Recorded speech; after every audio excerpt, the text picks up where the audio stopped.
내적 갈등에 휩싸인 것 같은 김기현 대표의 모습이 김기현 대표가 마주하고 있는 후폭풍 상당한 상황입니다. 김기현 대표가 의원총회 마무리에서 이제 발언을 할 때 총선에 정치 생명을 걸겠다라고 말씀을 하셨다고 해요. 워딩은 그렇게 하고 뉘앙스가 이렇다라고 얘기하는 것 자체가 이미 메시지가 잘못됐다고 생각합니다. 회사 망하면 사직서 낼게 이런 느낌으로 받아들일 수 있거든요.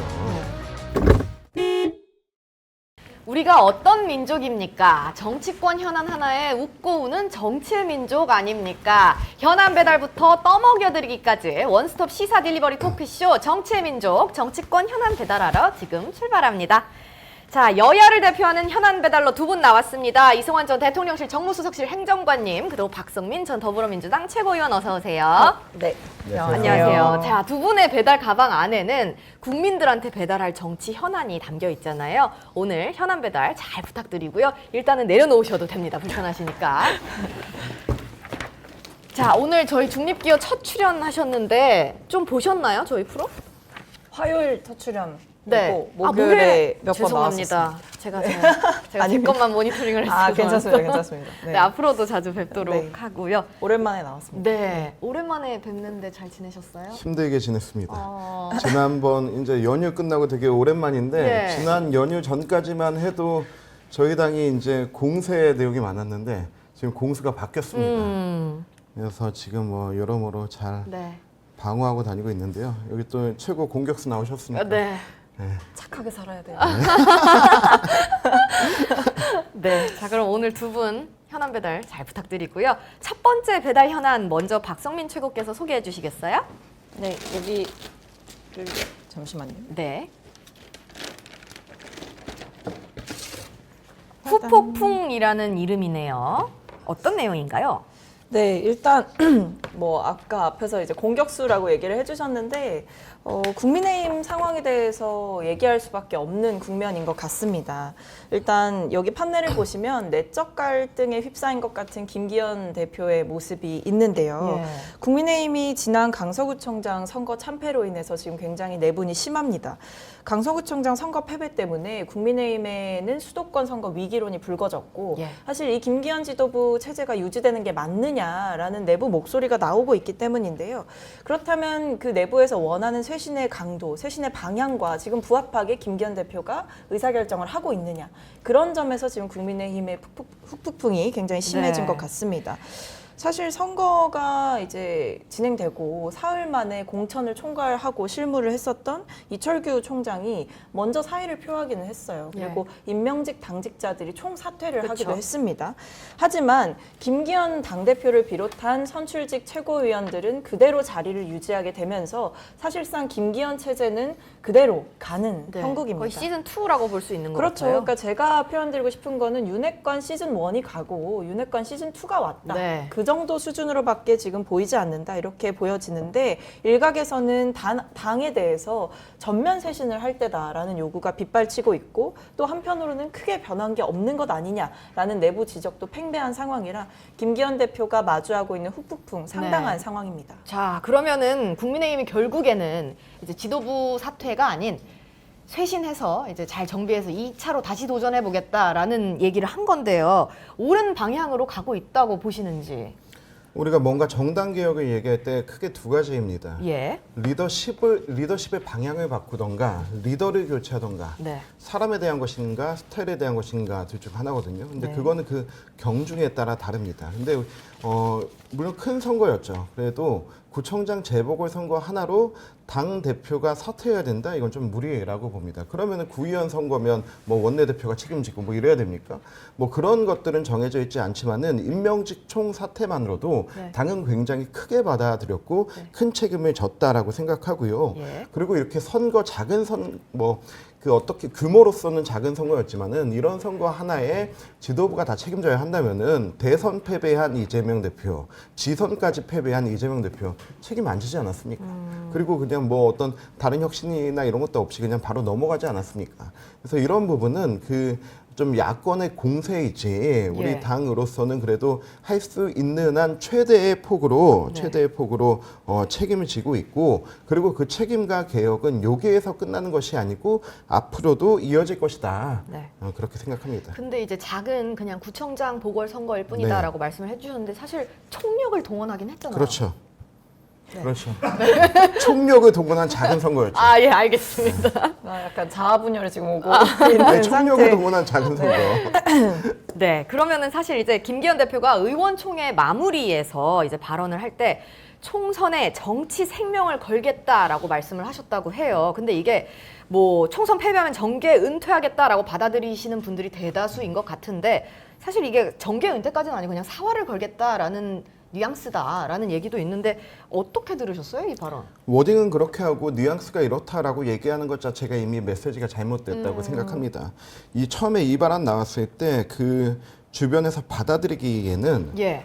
회사 망하면 사직서 낼게 이런 느낌으로 받아들일 수 있거든요. 네. 그래서 그런 책임보다는 일단은 김기현 대표에게 보다 많은 어떤 책임과 개혁과 자기 희생의 면모를 보여달라는 요청이거든요.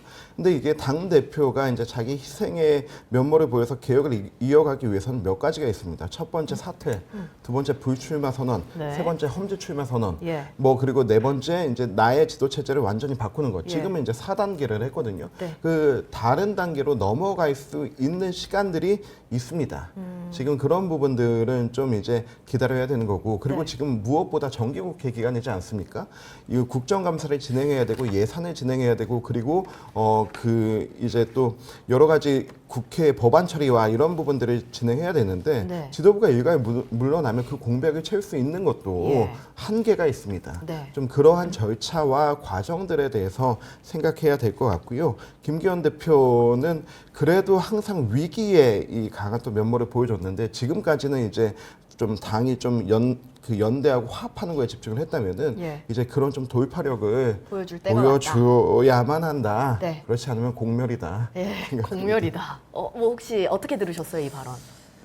당연한 소리를 어. 되게 대단한 것처럼 네. 하신다 이런 생각을 했는데요. 이거는 굳이 이분이 이렇게 선언적으로 얘기를 안 하셔도 당연한 거예요. 당대표였는데 총선에 졌다면 그 당대표직을 유지할 수 있겠습니까? 당연히 사퇴하는 게 맞을 거고 예. 그 이후에 정치적인 생명 연장 역시도 불가하다고 보는 게 타당한 거죠. 네. 그러니까 당연한 얘기를 그러니까 내부 좀 분열이나 내부에서 본인에게 가해지는 책임론을 좀 회피하기 위해서 당연한 이야기를 방패막이로 내세웠다 이런 네. 생각이 들어서 별로 주목할 만한 발언은 아니다라고 생각을 했고요. 네. 오히려 왜 지금 상황에서 김기현 대표 체제가 유지되고 예. 이 상황으로 갔을 때 국민의힘이 전혀 쇄신할 수 없다라고 제가 생각을 하냐면 예. 결국에는 김기현 대표와 윤석열 대통령 간의 관계성에 있다고 봅니다. 그러니까 이 두 분은 쉽게 말씀드리면 채무 관계라고 봐요, 저는. 그러니까 일종의 전당대회에서 사실 네. 김기현 대표가 당대표로 유력해진 시점은 그렇죠. 윤통이 손절 네. 다. 맞아요. 네. 뭐 아무 말도 하지 않으면 아무 일도 일어나지 네네. 않는다라는 이 정무수석의 명언과 함께 여러 후보들을 교통정리하면서 결국엔 당대표까지 만들어준 겁니다. 김기현 대표는 어떻게 해야 됩니까? 본인을 당대표로 만들어준 사람에 대해 보답해야죠. 충성하고 예. 보답해야 되는 거죠. 빚을 갚아야 되는 거죠. 근데 그걸 갑자기 하루아침에 청산하고 이제 난 당신은 예스맨으로 살지 않겠다? 이런 선언 불가한 거죠. 그래서 결국에 근본적인 쇄신은 김기현 대표 체제가 유지되는 한 불가하다. 이렇게 보입니다. 그러면 사실 이 모든 후폭풍이 강서구청장 보궐선거 이제 국민의힘 참패에서 이루어진 거잖아요. 그런데 이제 윤석열 대통령이 참모들 만나서 13일에 선거 결과에서 교훈을 찾아서 차분하고 지혜롭게 변화를 찾아가는 것이 중요하다라고 말을 했다고 하는데 아까 이제 박성민 최고가 채무 관계라서 이제 보답을 해야 되는 관계다라고 얘기를 했는데요. 사실 이 차분하고 지혜롭게 변화를 찾아가는 이라는 게 용산에서 김기현 체제로 그대로 가라라는 메시지를 보낸 거다라는 풀이가 또 있더라고요. 그거는 어떻게 좀 들으셨어요, 이 발언은? 이걸 보면서 뭐 김기현 대표가 뭐 눈치 없이 버티는 거다 아니면 용산에서 오더다 의견이 네. 불분명하지 않습니까? 네, 네. 불분명하다는 거는 대통령실은 대통령실대로 가고 있고 당은 당무대로 가고 있는 겁니다. 당의 결정대로 가고 있는 거라서 예. 이게 무슨 오더다 아니다 이렇게 얘기하는 것은 무리인 것 같고요. 그리고 김기현 대표 체제에 대해서 뭐 자꾸 다른 리더십 변화 얘기하는데 대안이 없습니다.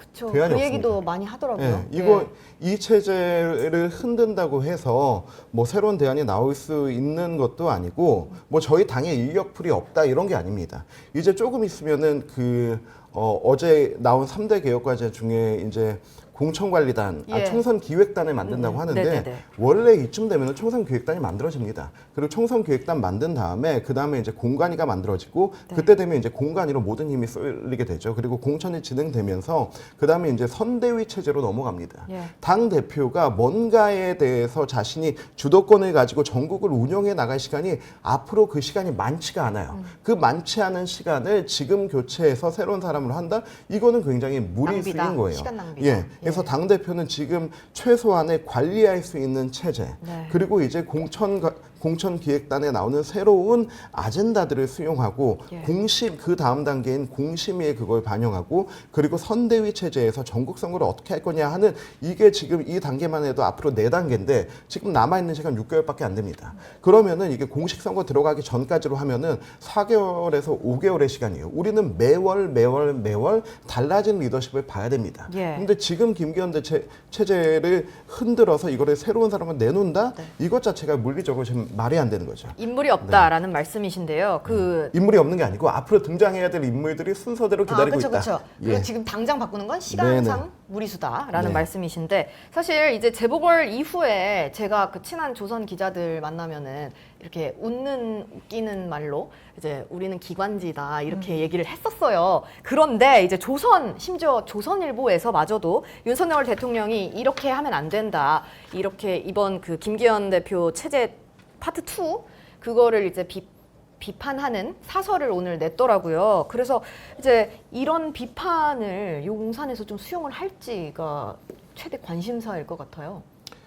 얼마 전 사설 제목 보니까 뭐 전화위복이냐 설상가상이냐 오늘 보니까 혹시나 했더니 역시나다 네. 뭐 이런 식으로 나가고 뿐만 아니고 뭐 동화도 마찬가지고 예, 맞아요. 저는 이게 우리가 뭐 죽비라고 생각합니다. 계속 내려쳐 주셔야 저희가 생각한 것 이상의 어떤 네. 그런 개혁과 혁신이 나올 거라고 생각하고요. 다만 제가 얘기 드리고 싶은 거는 지금 우리가 당직자 명명 교체한 걸로 개혁 마무리했다, 체제 정비했다가 아니라 앞으로? 이것으로 시작했다로 좀 봐주시는 게 좋을 것 같습니다. 네. 혹시 추가하실 말씀 있으실지? 근데 사실 뭐 김기현 대표가 말로는 이제 죽비다라고 예. 얘기를 하지만 제가 봤을 때 이 국민의힘 그 지도부에서는 사실 이걸 그냥 지나가는 소나기 정도로 생각하는 것 같아요. 예. 잠시 몸을 피해 있으면 다시 해가 뜰 거다. 이렇게 판단하는 것 같고 이번에 당직을 개편한 걸 보니까 뭐 일부 수도권 인사들을 포함시키긴 했지만 사실 핵심 공천 실무를 총괄하는 핵심인 사무총장직에는 예. 여전히 TK 재선이자 윤석열 대통령 후보 시절에 수행단장을 했던 네. 정말 윤핵관으로 불릴 수 있는 인물을 또 인선을 네, 했더라고요. 이만희 의원. 그렇죠. 이만희 의원을 인선해두고 과연 정말 국민들 앞에 떳떳하게 이 당직 개편 인사가 정말 새로운 변화와 성찰 이런 것들을 바탕으로 인선한 것인가. 결국에는 본인들 입맛에 맞는 TK 의원을 또 섭외하고 거기에 또 갖다 앉히는 과정들을 보면서 아직 제대로 반성하지 못했구나. 이런 네. 모습이 두드러졌던 것 같습니다. 자, 그러면은 이제 좀 다른 이야기를 해보자면 언론 보도 보니까 뭐 김한길 국민통합위원회 위원장 얘기가 좀 나오고 있더라고요. 여당 의원들이 티타임 요청하는 것도 늘고 있다. 근데 이분이 이제 대통령하고 한 달에 2~3차례 이제 독대해서 토크를 하시는 분이라고. 근데 이분의 또 별명이 창당 전문가, 정당 브레이커라는 별명도 있잖아요. 현 시점에서 김한길 위원장의 역할론이 떠오른 것에 대해서는 좀 어떻게 평가하시는지. 누구 먼저 말씀하시겠어요? 뭐 이분의 역할론이 네. 뭐 계속 있었던 것 같아요. 그러니까 처음에 그러니까 뭐 그 선거를 하는 과정부터 네네. 시작해서 사실 계속 대통령과의 친분이 있다라는 뭐 이른바 핵심 인사로 계속 예. 소개가 되기는 했지만 사실 명시적으로 지금 정치권에서 무언가 자리를 차지하고 뭔가 역할을 하고 있다고 보기는 좀 어려운 상황인 것 같습니다. 그래서 지금 뭐 여당 의원들이 이렇게 뭐 티타임을 요청하고 하더라도 그게 과연 이제 유의미한 뭔가 성과를 만들어내거나 예, 예. 대통령에게 변화를 뭐 만들어낼 수 있는 만큼의 네. 영향력이냐. 그러니까 단순한 뭐 친분으로 볼 수도 있는 거고 예. 또는 대통령 입맛에 맞는 않는 얘기만 하기 때문에 대통령이 가까이 두는 걸 수도 있기 때문에 그 관계성은 좀 더 지켜봐야 된다는 생각이 네. 들고 만약에 정말 대통령에게 충원을 하고 직언을 할 수 있다면 저는 이 시점에서 김한길 위원장이 대통령께 비서실장과 정무수석 정도는 교체해야 된다. 이 정도의 변화는 보여줘야 된다. 이 정도의 직언을 할 수 있는 관계가 아니라면 네. 사실 뭐 의미가 핵심이다, 없다. 실세다, 조언하는 사이다 이게 네. 별로 의미 있다고 의미가 보지 않습니다. 네. 그런데 이분이 이제 대두된 게 국민들도 기대하는 바가 있기 때문에 네. 이 인사가 대통령이랑 독대를 한다 이런 얘기가 나오는 것 같아요. 뭐 대통령실 어떻게 변해야 된다 보세요? 뭐 일단 김한길 위원장 같은 경우는 창당 전문가 정당 브레이커라고 하는 얘기인데 원래 이 원조가 안철수 의원 아닙니까? 네. 이분들의 공통점이 뭡니까? 다 민주당에서 대표하셨던 분들이에요. 근데 이런 분들이 다 저희 당에 오셔서 이제 당의 화합과 이런 부분을 노력해 주신다는 점은 네. 좀 우리가 다시 한번 유의해서 생각해야 될 거라고 생각하고요. 대통령실 용사는 어떻게 변해야 하는가? 이 부분이 이제 앞으로 우리가 가장 많이 논의해야 될 부분이라고 생각하는데 네, 가장 큰 저는 숙제. 당정대, 그 여권이라 불리는 당정대는 그 하나의 독주를 하는 게 아니고 합주이자 합창을 해야 된다고 생각해요. 그러니까 이게 같은 목소리를 내는 거는 AI 음성 복제지 합창이 아닙니다. 다른 화음을 내야 됩니다. 우리가 같은 그 결말을 향해 가더라도 각자 다른 화음을 내야 되는데 이제는 우리가 그 화음의 영역을 찾는 부분 늘 뭐 이 베이스가 있고 소프라노가 있는 것처럼 그런 부분을 좀 찾아가면서 확장하는 게 필요하다고 생각하고요. 네. 그런 부분에서 때론 불협화음도 화음이 된다. 네. 좀 이렇게 세게 치고 나가고 하는 모습도 보여줄 필요가 있다 생각합니다. 네, 자 안철수 의원 얘기하니까 제일 핫한 구독자분들이 제일 재밌게 들으실 이슈를 이제 짚어보겠습니다. 자, 안철수 의원과 이준석 대표 치열하게 신경전을 벌이고 있습니다. 논란이 시작된 발언은 그 김태우 강서구청장 후보 선거 돕는 현장에서 안 의원이 이제 그 관객이 아니라 뭐라 하죠? 그 유권자들. 청중들. 네, 여권 네. 청중의 발언을 이렇게 뭐 제 유머로 받아쳤는데 그걸 놓고 뭐 이준석 후보가 약간 뭐 얘기를 했죠. 설전을 네, 이준석 네, 대표가 네. 거의 그것을 이제 욕설 재생산을 사실인 해준 거죠. 것처럼. 네, 네. 재생산을 해준 거죠. 그렇죠. 그래서 이제 서로 SNS에서 막 얘기를 하고 있는데 어제 안철수 의원이 기자회견까지 열었습니다. 내용 살펴보면 이준석 대표를 제명해야 한다면서 이준석 대표를 내버려두면 내년 총선에서도 당의 내부 총질하고 당을 비아냥거리고 조롱할 것이다 라고 했고 대접해줬더니 오만방자하다 응석바지 당 붕탕질 언제까지 내버려둘 거냐 센 발언을 이어갔습니다. 이거 자 이준석 대표가 일단 그거는 안 의원을 처음에 조롱한 거라고 보시나요? 근데 뭐 이게 맥락을 이제 안철수 의원은 계속 이제 설명을 하시려고 네. 하던데 예를 들면 이제 내가 욕설을 한 것이 네, 아니라 받아친 거다. 청중의 욕설에 대해서 받아친 거다 이렇게 얘기를 하셨지만 어쨌든 그 받아치는 방식도 본인이 선택할 수가 있는 거지 않습니까? 예. 근데 굳이 그 유세 차에서 욕설을 입에 담는다는 것 자체가 이제 정치인으로서는 해서는 안 될 행동이었다. 그런 점에서 저는 1차적인 책임을 이준석 대표에게 지우는 거는 너무 좀 비겁한 변명이라고 생각하고 네. 오히려 이준석 대표를 탓할 게 아니라 본인은 좀 받아친다고 쳤는데 부적절한 언행이었다. 죄송하다. 이 정도로 넘어갔으면 될 일인데 오히려 이준석 대표를 키워주고 있는 거는 안철수 의원인 것 같아요. 네. 네, 강서구청장 선거 지고 나서 나오는 첫 메시지가 이준석 전 대표 제명해야 된다라는 네. 거는 국민들 보시기에 얼마나 좀 당황스럽고 그렇죠. 좀, 유치하잖아요. 좀 약간 보기에도 네. 좀 그렇습니다. 네. 어떻게 보셨어요? 정치인들이 현장 정치에서 가장 조심해야 될 게 말? 광장뽕이란 게 있습니다. 아. 광장에서 이렇게 나를 환호하고 연호해 주는 사람들을 보면은 약간 뽕 맞은 것처럼 네. 이제 도취해가지고 막 말이 막 나오는 경우가 있어요. 그래서 말 실수하신 분들 굉장히 많죠. 네. 그래서 우리 안철수 대표가 좀 그런 오랜만에 여태까지 서울시장 선거, 대선, 전당대회 하면서 그런 현장뽕을 굉장히 많이 맞추셨는데 네. 좀 그 오랜만에 그런 이 광장뽕을 좀 도취하신 게 아닌가 생각을 하고요. 네. 저는 이번 지방선거 과정에서 그런 광장뽕을 또 제대로 맞추신 분이 이재명 대표인 것 같아요. 단식하고 나왔는데 막 환호해주고 연호해주니까. 네, 퇴원하는 길에 네, 들렀다. 그러니까 이게 뭐 지방 그 구청장 재보궐 선거에서 뭐 우리 거대한 벽을 넘어가자 하는 뭐 이 대선에 준하고 민주독재 시대에 나올 법한 뭐 등을 막 쏟아낸 거 보면은 여당이든 야당이든 광장뽕 조심해야 된다 생각하고요. 이게 안철수 대표가 이런 얘기를 해서 지금 그 부각이 되는 거죠. 우리 네. 욕설 전문가 이재명 대표가 있으면 어떻게 됐겠습니까? 그냥 원래 원래 그냥 평소에 말처럼 지나갔을 수도 네. 있습니다. 그래서 저는 근데 안철수 대표가 네. 안철수 우리 의원께서 그래도 우리 당의 이 하나의 중진 의원으로서 우리 당에 악재들이 많은데 어른으로서. 악재들이 많은데 추가하진 말아라. 아니요 그게 아니고 네. 이준석 전 대표와의 이 분란으로 네. 그런 여러 악재들을 좀 이렇게 이슈들을 사그러뜨리고 본인이 중화시켰다. 희생타를 받는 게 아닌가 어. 그렇게 생각합니다. 근데 좀 그만하셨으면 좋겠습니다. 네, 자 그러면 사실 이준석 대표가 바로 40분 뒤에 맞불 기자회견을 열었습니다. 안철수 의원에 대해서는 일단 아픈 사람은 상대하지 않는다라고 얘기를 했어요. 그러면서 윤석열 대통령과 국민의힘을 향해서 태도 전환을 해야 된다며 울먹이며 호소를 했습니다. 자, 17개월 동안 윤통 집권 이후 17개월 동안 있었던 오류를 인정해달라. 오늘의 사자성어는 결자해지고 제발 여당 집단 무건수행의 저주를 풀어달라. 자, 선거 패배 이후 며칠간의 고심 끝에 나온 메시지가 다시 한번 당정일체 강화라는 것은 어불성설이다라고 호소를 했는데 이 기자회견 어떻게 보셨는지 궁금합니다.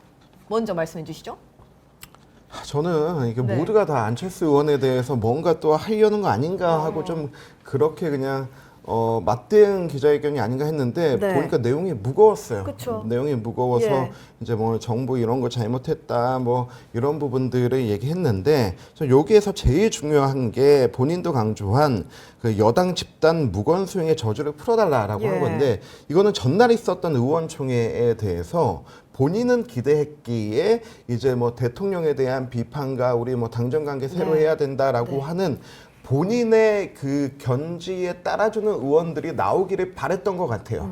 근데 그런 부분이 전혀 없으니까 예. 전혀 없으니까 실망한 본인의 답답함을 토로하고 네. 나 여기 있다 내 의견도 있다 이거 동조해줄 의원들 없냐라고 하는 그런 호소였다고 생각합니다. 그러면서 또 뭐 눈물 보이고 했는데 요즘 뭐 누구한테 이미지 컨설팅 받는지 모르겠는데 이거는 좀 너무 좀 오버한 게 아닌가 네, 이렇게 그럼 생각하고요. 어느 정도까지 해야 적정했다고 보세요? 딱 감동까지 남기고. 저는 여운있게. 최상병 문제에 대해서는 우리 네. 최상병 정말 마음 아픈 일이잖아요. 네. 그런데 우리 그 부모님들도 네. 그 이제 정부의 어떤 조사 결과나 처리 과정을 지켜보겠다 하고 계시는데 네, 여기서 그쵸. 뜬금없이 이준석 대표가 울 일인가?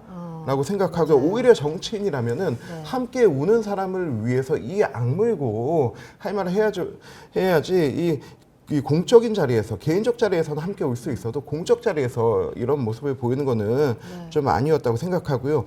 그리고 이준석 대표의 말이 맞다고 생각하고 이것도 받아들여야 생각한다 하는 의원들도 있을 거예요. 하지만 이렇게 공개적으로 나서서 예. 니들 다 억압받고 있잖아. 네. 니들 말 못하고 있잖아. 네. 왜 말 못해요라고 하는 거는 오히려 그런 사람들의 의견 네. 자체를 더 억누르는 효과가 네. 있을 거다 생각하고요.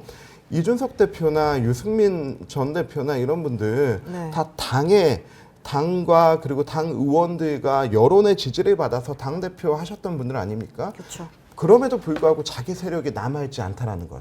자기 의견과 함께 얘기해줄 5명에서 뭐 7명의 사람이 없다는 거는 본인들의 정치가 제대로 됐는지를 좀 살펴봐야 주변 되는 사람이 겁니다. 없다는 것은. 예, 그래서 그런 네. 부분에 대해서는 이준석 대표의 답답함의 토로였는데 오히려 그 토로로 인해서 그러한 의견에 대해서 동조하거나 이야기하고 싶어 하는 의원들을 더 억누른 역효과가 났다라고 예. 생각합니다. 별로 마이너스라고 평가를 해주셨는데 뭐 네. 다른 평가가 있으실까요? 저는 이 기자회견은 이준석 대표의 계산된 승부수였다라고 네. 봐요. 그러니까 이거는 되게 계획적인 움직임이고 그리고 그 제가 앞에서도 잠깐 언급해드렸는데 이 판을 깔아준 게 누구냐? 저는 안철수 의원이라고 봅니다. 네. 그런 점에서 안철수 의원께서는 뭐 감정적으로는 이 대표를 굉장히 싫어하시는 것 같아도 지금 이 모든 그 상황들, 정치적인 국면들이 이준석 대표에게 유리하게 만들어주고 있는 건 사실 좀 거슬러 올라가면 윤석열 대통령부터 시작해서 안철수 의원까지 지금 국민의힘에서 이준석 대표의 무대를 오히려 지금 만들어주고 있는 형국이라고 보거든요. 그래서 사실 지금 이준석 대표만큼 네. 윤석열 대통령을 향해서 제대로 쓴소리하는 사람 여권 내부에서 찾아보기가 어렵습니다. 저는 그런 점에서 이준석 대표의 뭐 이른바 뭐 별의 순간이 다시 한번 오고 있는 게 아닌가 이런 추측을 좀 해볼 수 있을 것 같고 예. 여기에 대해서 지금 뭐 온갖 여권 인사들이 뭐 기회주의자다라고 하면서 뭐 비판을 하거나 네. 비하를 하지만 사실 국민들이 봤을 때는 이준석 대표에 대한 그 호불호를 떠나서 이만큼 윤석열 대통령한테 쓴소리 해줄 수 있는 사람 네, 있냐 그쵸. 그걸 찾을 거예요. 그런 점에서 지금 당정 관계에 뭐 소통을 강화하겠다 이런 얘기가 나와야 네. 될 시점이 아니라 수직적인 당정 관계, 상명하복식 예. 당정 관계를 청산하고 이른바 용산 전체주의를 탈피하겠다 이런 분명한 메시지가 김기현 대표로부터 비공개 석상에서든 나와야 됐어야 되는 거죠. 근데 그 정도 얘기도 안 나오는 상황이기 때문에 이준석 대표의 이런 발언들이 사실 되게 당연한 발언들임에도 불구하고 언론의 조명을 받을 수밖에 없고 국민들의 공감을 받을 수밖에 없는 상황이라는 거를 네. 국민의힘이 좀 직시하셨으면 좋겠습니다. 네, 두 분 말씀 저도 둘 다 공감을 합니다. 자, 이제는 말할 수 있다. 이 모든 강서 재보궐 후폭풍 누구 때문입니까? 1번 대통령실, 2번 김기현 대표, 3번 안철수 의원, 4번 이준석 대표, 5번 원하시는 뭐 사람이 있다면? 5번 윤석열 대통령 하겠습니다. 대통령실이 아니라 1번이 윤석열 대통령실이기 대통령. 때문에 네. 네, 책임을 이제 참모에게 넘기지 않고 네. 결국에 사면이라는 특별 사면이라는 대통령의 권한을 사용했기 그렇죠. 때문에 네, 그게 전 모든 대통령의 시작이었으니까요. 책임이다라고 봅니다. 행정관님은요? 자꾸 다 바닥을 받아내고 보시는데 종이에 뭐가 있나요? 종이에 이렇게 뭐가 쓰여 있나요? 그래도 공천 주고 네. 그리고 결과에 책임진 네. 김기현 대표죠. 예, 그렇게 네. 봅니다. 당은 운영을 김기현 대표가 하고 있으니까요. 네, 그렇습니다.